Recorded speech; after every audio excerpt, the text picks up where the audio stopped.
अस्सलाम वालेकुम स्टूडेंट्स, मैं उम्मीद करता हूँ कि आप सब खैरियत से होंगे। तो सबसे पहले हदीस मुबारक हुज़ूर पाक सल्लल्लाहु अलैहि वसल्लम ने इरशाद फरमाया कि जिसके दिल में राई के दाने के बराबर भी गुरूर व तकब्बुर होगा तो वह जन्नत में दाखिल ना होगा।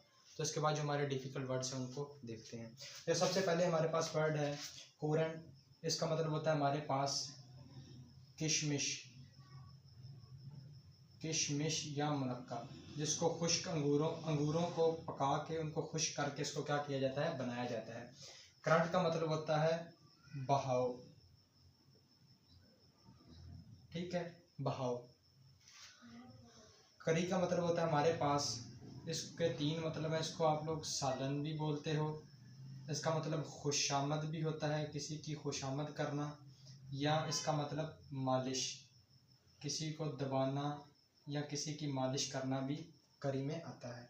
अब जो करसरी होता है इसका मतलब है जल्दी जल्दी, या इसको आप लोग उर्दू में सरसरी भी बोलते हो। क्लियर है। अब जो नेक्स्ट है कर्टन लेक्चर, इसका मतलब होता है शोहर की सरजनिश, यानी कि बीवी का अपने शोहर की क्या करना, बेइज्जती करना, वो क्या कहलाएगा, कर्टन लेक्चर कहलाएगा। ठीक है। कर्वेचर का मतलब होता है खम या झुकाव, यानी किसी चीज़ का कुछ झुका हुआ होना। क्लियर है। अब जो कस्प है, कस्प का मतलब हमारे पास होता है नोक या नोकीला। ठीक है।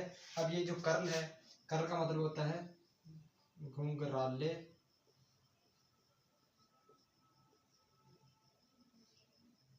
बाल, घुंघराले बाल।